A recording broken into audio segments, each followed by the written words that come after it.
এনেছে। কি এনেছে রে? দেখো খুলে। ওমা পান, পান তো আমি খাই না। পান এনেছে কেন? বলেছে কিছু একটা বানাতে। পান দিয়ে কিছু একটা বানাতে? হ্যাঁ। এখানে তো অনেকগুলোই পান আছে, প্রায় 10-12টা। হুম। পান দিয়ে কি বানানো যায়? তাহলে চল পান দিয়ে শরবত খাবি? হ্যাঁ করো। আচ্ছা ঠিক আছে, তাহলে চল পান দিয়ে তাহলে সমস্ত কিছু ধুয়ে আমি রেডি করে নিই। চলো বন্ধুরা, তাহলে চলো তোমাদের দেখিয়ে দিই আমি পানের শরবত কিভাবে বানাচ্ছি। তো চলো বন্ধুরা দেখে নাও পানের শরবত বানাতে কি কি লাগছে। পানের শরবত বানাতে তো জানো প্রথমে পানটাই লাগবে। আমি প্রত্যেকটা পান ধুয়ে নিয়েছি।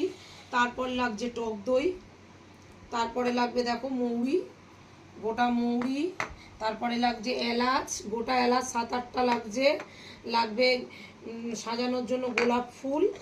এগুলো হচ্ছে পতিলা, দেখতে পাচ্ছ তোমরা, এই দেখো সাদা সাদা, এগুলো পতিলা। এগুলো তোমরা বেনে মশলার দোকানে পাবে। বেনে মশলা বলতে যেখানে ঠাকুরের জিনিসপত্র পাওয়া যায়। এইটা হচ্ছে গুলকান্দ। এই গুলকান্দটা হচ্ছে তুমি পান মশলা, পানের সাথে খায় দেখো। এটা যে কোনো পানের দোকানে তোমরা পেয়ে যাবে, যেখানে পান তৈরি করে বিক্রি করে এই গুলকান্দ পেয়ে যাবে। আর এটা হচ্ছে গুঁড়ো করা চিনি। তাহলে প্রথমে কি করব?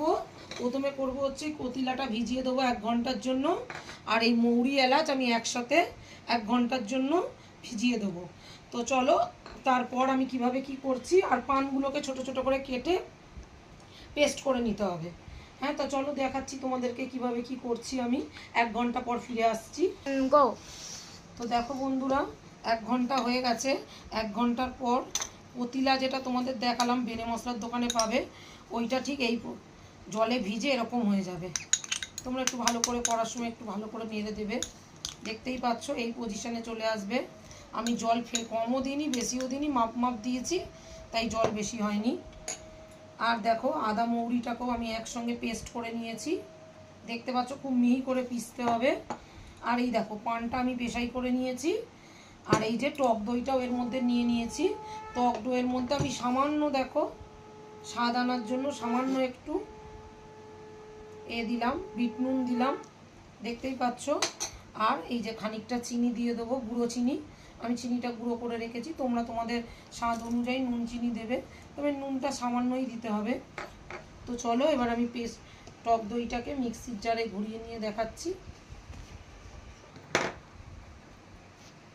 তো দেখো আমি পানটাকে পেস্ট করে নিয়েছিলাম জল দিয়ে।